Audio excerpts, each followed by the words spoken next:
Oi pessoal, eu sou o Marcelo, professor de música. Lembrem sempre de curtir nossa página no Facebook e se inscrever no nosso canal. Bom, hoje eu vou começar um outro tópico que vai correr em paralelo com o tópico de teoria musical, de história da música popular, que é o chamado de história da música ocidental. Ah, mas o que é isso? História da música ocidental? Mas eu não estou vendo só... Mas a gente já falou de história da música popular, tal. O que é isso? Bom, a história da música ocidental, gente, vai ser a história do repertório histórico. Ou seja, da música produzida no Ocidente, da Antiguidade até hoje, o período contemporâneo, certo? Existe uma certa confusão de termos quando a gente vai estudar a história da música, certo? Principalmente a história da música ocidental, porque existe uma série de termos usados para designar a mesma coisa. Por exemplo, música clássica ou música erudita? E ainda tem um terceiro termo que é música culta, certo? Bom, esses termos, os dois termos clássicos e eruditos no Brasil, são usados para designar basicamente a mesma coisa, certo? A música do repertório histórico produzido no Ocidente, como eu falei para vocês. O termo música erudita é um termo basicamente criado no Brasil, existe no Brasil. No Brasil se usa esse termo música erudita. Se tu for em qualquer publicação de qualquer outro país, ou tu chegar em outro país e falar sobre música erudita, as pessoas vão te olhar meio assim desconfiadas. Não, esse termo não é utilizado.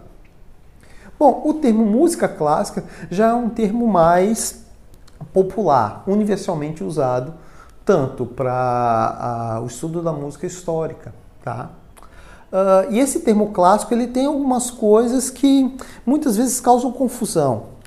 Bom, dentro do estudo da música, dentro da música histórica, o termo clássico é usado de duas formas diferentes. Bom, primeiro, ele é usado para designar ali a música relativa à produção do período clássico.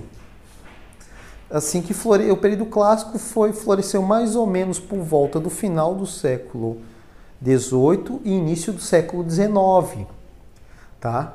E ela é muito significativa, ela está muito ligada à produção dos músicos, dos chamados mestres vienenses, da primeira escola vienense, Haydn, Mozart, Beethoven. Claro, se produziu muita música nesse período, mas ela é muito ligada, quando se fala de música do período clássico, se liga basicamente a esses três nomes. Existem vários outros compositores extremamente importantes, mas esses três marcaram a música, marcaram a forma de se produzir a música daquele período, tá?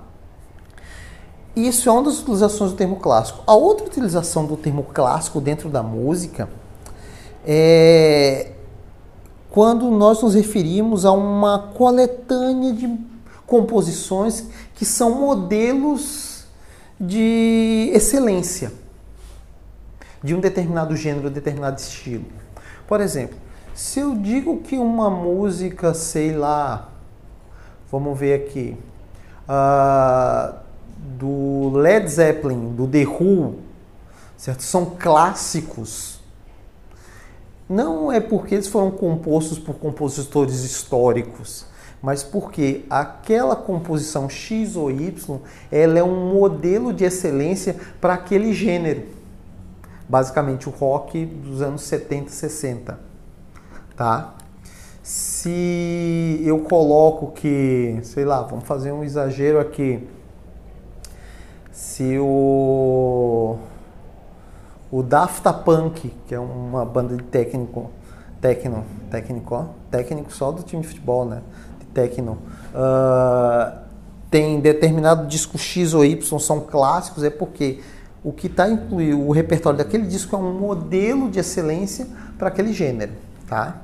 Então, essas duas utilizações do termo clássico, se referindo à música dos mestres vienenses do final do século XVIII, começo do século XIX, do período clássico, e também para designar um conjunto de repertório que é considerado modelo de excelência, tá?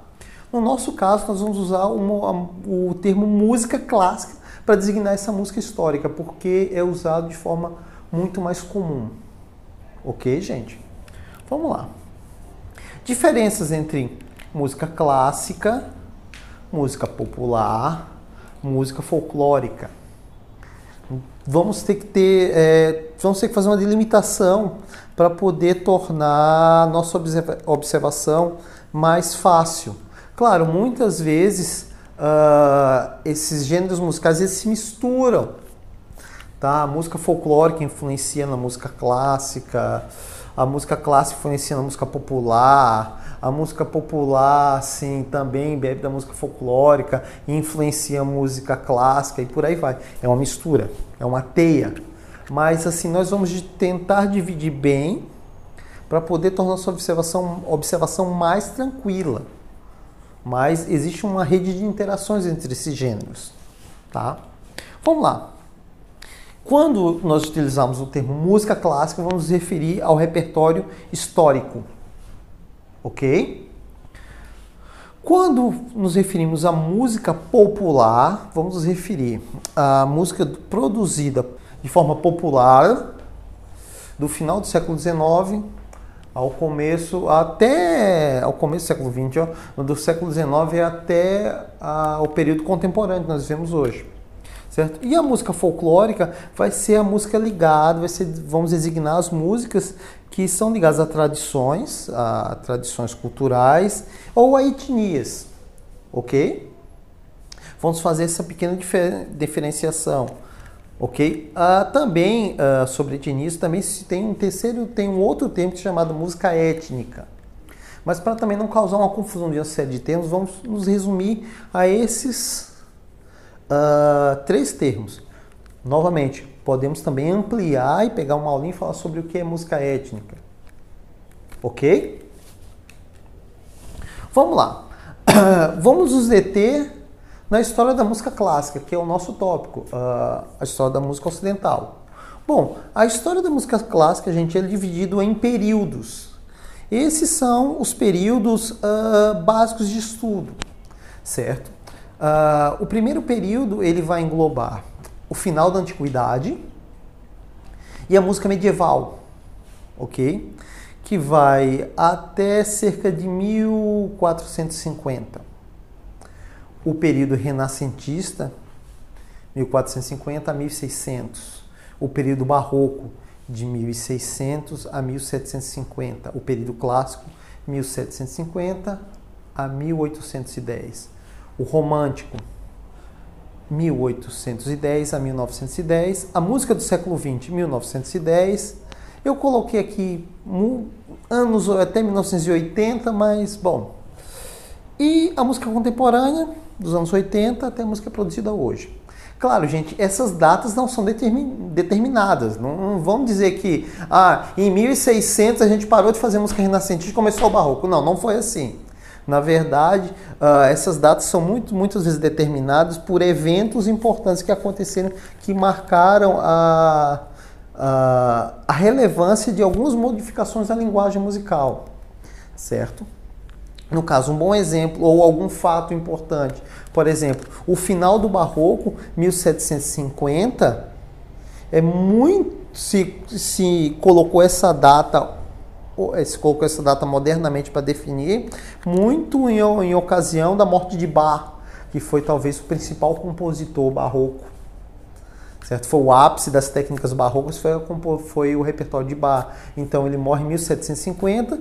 Então os historiadores modernos, essa divisão histórica aqui, ela não foi feita na época, ela foi feita muito mais para o nosso período, principalmente pelos historiadores modernos. Então eles determinaram ali, 1750, vamos determinar que foi a data que terminou o barroco, porque houve a morte de Bach. Mas não quer dizer que os usos da música, a forma de compor do barroco, se acabou em 1750. Os caras não pararam, não, agora vamos começar, não. Se continuou durante algum tempo, mas só que houve uma reviravolta da linguagem.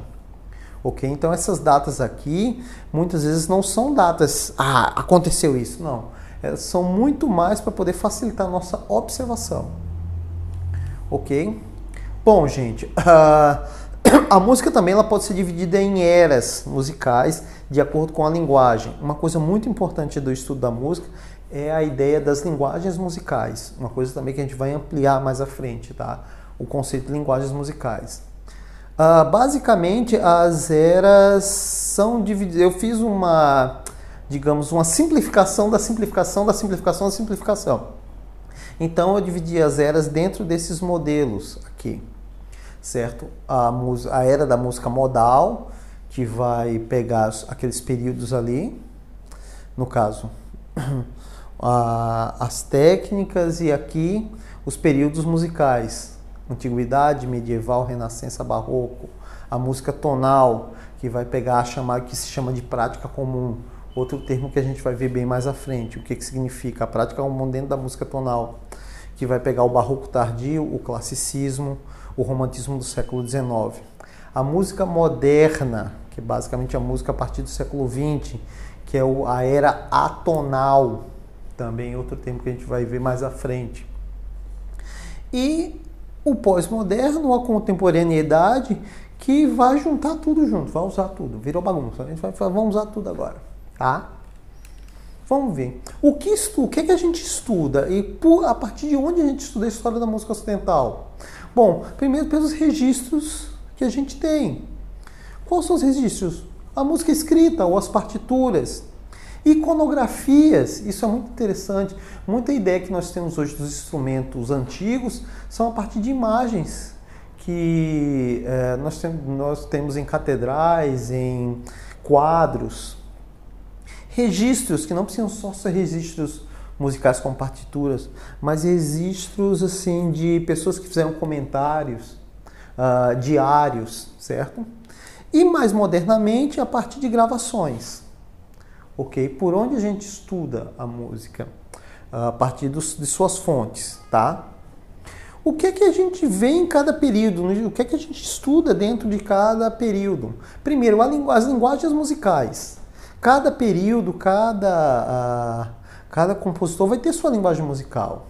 Os gêneros e estilos que foram mais importantes em cada período. A forma musical. Qual é o jeito que a música era composta, que também tem muito a ver com os gêneros e com os estilos. A instrumentação, ou seja, os instrumentos que eram usados nos diferentes períodos. Cada período musical, gente, vai fazer uso de instrumentos e sonoridades diferentes, certo? E, finalmente, as personalidades de cada período. Ou seja, os grandes compositores, os grandes regentes, os grandes intérpretes. Certo? Finalmente, isso é tudo dentro dos contextos históricos, culturais e sociais. Não dá para estudar cultura ou qualquer produto de uma cultura sem estar ligada com esses contextos, certo? Não dá para estudar a música do barroco sem entender como era a cultura, o pensamento, qual o momento histórico do período barroco, ok? Vamos lá. Gente, ficamos por aqui, tá? Eu vou dar uma dica para vocês. Existem bons livros de história da música. Existem livros bem simples, por exemplo, tu tem um livro uma pequena história da música, daquela coleção da Oxford, que é muito interessante, que é um livro que tu encontra fácil em livrarias, certo? E é uma boa pedida para quem se interessar no primeiro passo para entender a história da música. Nós vamos continuar aqui nossas aulas e vamos dar continuidade. Lembre-se, qualquer dúvida, escreve lá no comentário, a gente responde dentro do possível. Ok, pessoal? Valeu, até a próxima!